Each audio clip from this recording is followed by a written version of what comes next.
The presidents, Kennedy and Johnson, would never, especially Johnson, would never have passed things like the Civil Rights Act and the Voting Rights Act if there had not been very assertive pressure from the movement. In a different realm, gays, homosexuals in this society.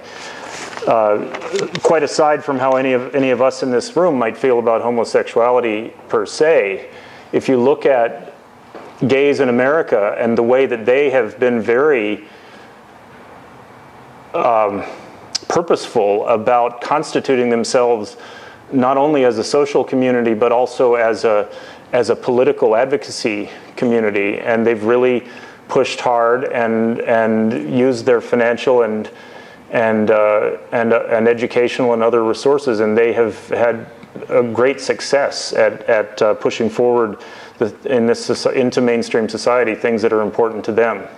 And of course, we could also point to the Jewish community, which is very united, very, again, regardless of how you feel about Israel and about other priorities of the Jewish community, Jews in America are very united overall and very assertive about their point of view and very much on message with each other in terms of the way they address wider society. I'm going to leave it at that, I think, in terms of what I'm going to say directly, except to add a little bit about my work and the context in which I'm giving this talk, and inviting you, asking you please to have a conversation with me about things that are of concern to Muslims in America. Because I want to tell you about the next book that I'm writing.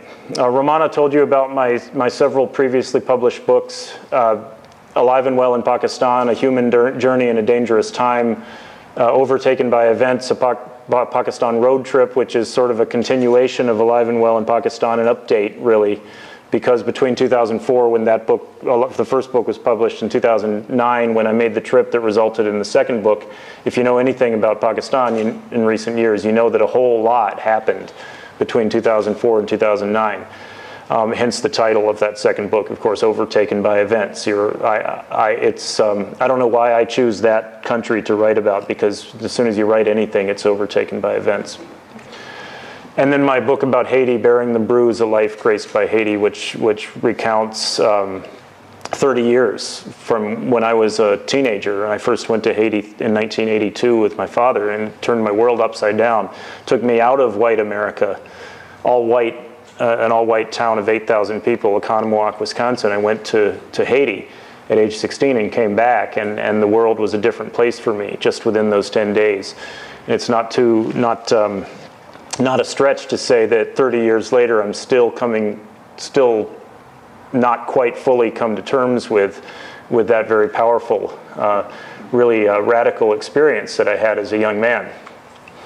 All of those books are written as first-person narrative nonfiction accounts. My professional background is as a foreign correspondent for Canadian, American, and British newspapers based in Bangkok, mostly in the 90s. From my base in Bangkok, I visited almost every country in Southeast Asia and South Asia, from the Philippines in the east all the way to Pakistan in the west. Muslim countries, non-Muslim countries, countries that are partially Muslim, like Thailand or Burma or India. I spent a lot of time in India and held Kashmir in the mid-90s as well, when the situation there was at a peak. But during that period, I wrote news, what you would call news, as in journalism, straight political journalism, and that was a great discipline for me, having to write for deadlines and write short pieces for people who couldn't be assumed to be particularly interested in the subjects that I was writing about, readers living in places like Toronto and Boston. But that discipline was great, but it also was limiting, because that kind of straight political reporting all too often leaches out the human dimension. What is it about, what are ordinary people living through? What are families trying to raise children in Pakistan living through, when there's load shedding, unreliable electricity, when suicide bombers might be coming to your vegetable market tomorrow when you go to buy vegetables for your family, when you have to worry about whether you can safely send your children to school. That experience of ordinary Pakistani people is not particularly made available much by American media to the American media consuming public. So that dimension of Pakistani experience is what I make a point of trying to bring in my speaking, and above all in the two books that I've written. They're human books. They're books that are meant to elicit the sympathy of ordinary readers, as well as to be entertaining, so that a reader who doesn't know Pakistan could read my book and enjoy reading about Pakistan, rather than considering it some kind of grim duty to learn what those scary bearded people are going to do to hurt us next. Similarly with my book about Haiti. All of that is background to saying that the next book that I'm writing, the book that I'm in the middle of writing right now, is a similar kind of treatment about a similarly disturbed and troubled and unstable society, and that is the United States. The joke way of putting it is, I write about messed up third world countries, so naturally the next book I'm going to be writing about is America. It's not so funny, though, because there's a lot of truth in that. We have an economic crisis that we're still struggling from. This country is very bitterly divided politically. We're in the midst of a bitterly fought and very frustrating presidential campaign.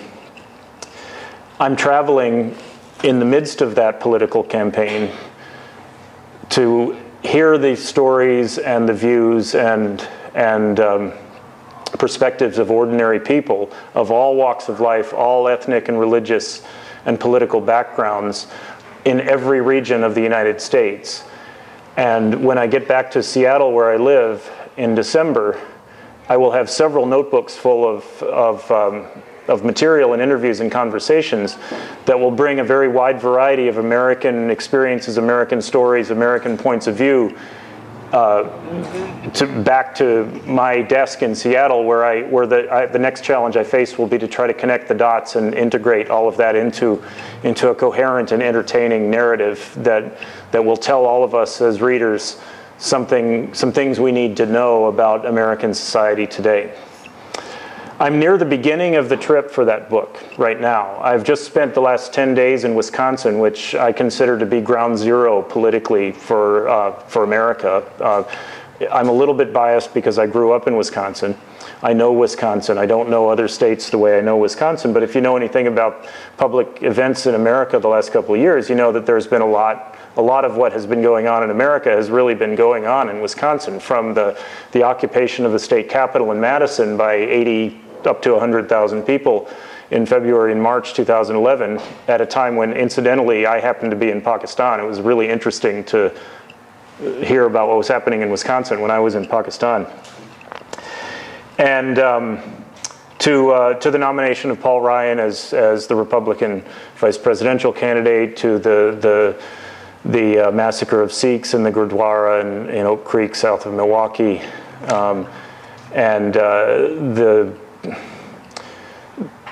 in addition to all of which, Wisconsin is sort of it's a medium-sized microcosm of America as a whole. Milwaukee is one of the most racially and socio-politically divided cities in the world. I'm sorry, in the country. And you go 3-4 hours away from Milwaukee up into central Wisconsin, Marshfield, where I spent a couple of days, and it's a completely different world. Absolutely, completely different world, and Wisconsin encompasses all of that. And so the first chapter of my book is going to be about Wisconsin. I'm here in Chicago for 3 days, and I'm going back to Milwaukee and Madison for a couple of days, and then after that, the rest of my trip begins. I'll be going to Cincinnati for one night, where I'll be staying overnight with an acquaintance of mine who is a Tea Party supporter. He's going to invite me to spend the next morning at his very conservative Christian school, where he sends his children. And then I'll be spending a week in Detroit, going on from there through Pennsylvania, up to Boston, down the East Coast through New York, New Jersey, Philadelphia, Delaware, DC, Virginia, North Carolina, all the way down to Miami. Obviously, Miami is a fascinating place, and it's a place that's of concern to me as someone who is a friend of Haiti and of Haitians. And then up through the Deep South to Louisiana, Texas, Colorado, Arizona, and then up the West Coast through California, home for Christmas. My mother-in-law insists that I be home for Christmas, and I think my wife probably does too. So that's my itinerary, that's my route. There are multitudinous American stories to be told out there. One of the things I hope for from tonight is, in whatever time we have remaining, I hope you consider this an opportunity for you, as Muslims who are American, to tell me what you think I need to hear. What do you think I need to know as someone who's writing a book about America, who should be including the stories and the priorities of Muslim Americans? And beyond me, what do you think that the thousands or hopefully tens of thousands of people who read my book need to know? Americans who may not otherwise hear the stories or consider or respect the priorities of their fellow Americans who are Muslim. So that's where I'm going to pause. Brian, who's in the back of the room, has a what's it called, clipboard, 8.5 by 11 legal pad. If I would invite each of you to give me your name and email address. I'd like to add you to my email list, and that would be a way of you staying in touch with this Home Free, an American road trip project that I'm doing. And you can support the project just by telling other people about it and spreading the word about it. I'm also, in addition to that, if anybody's interested, I'm pre-selling the book. That's the pre-sales of that book as well as sales of my other book support my livelihood, as well as supporting the costs of this trip and the costs of publishing and promoting the America book, as well as my continued work about Pakistan.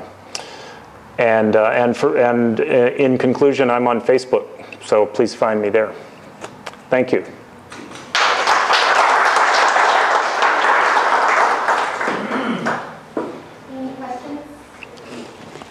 Or anything we talk about other group, it should be punishable.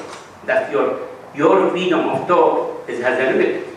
I have a freedom of thought. I cannot come and insult the other with no reason. Yeah.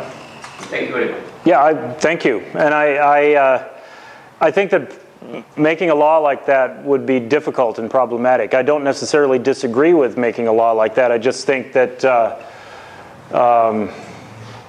it wouldn't be easily achieved. It wouldn't be very enforceable. And so I don't know the answer, but I do know that the problem is non-Muslims feeling only too free to insult the Prophet and other institutions that are very important to Muslims. It's not easy for me. I know from my own experience of speaking to non-Muslim audiences, it's actually quite difficult for me to make that point. It's an important and very obvious point, but it's really kind of difficult to get non-Muslim Americans to understand just how hurtful it is, and that's, I would say too, that goes across the political spectrum of America. It's not only the scary right-wing people, it's also some very irresponsible left-wing people who otherwise would consider themselves very so-called tolerant and liberal people, who have done and said some very hurtful things toward Muslims and Islam.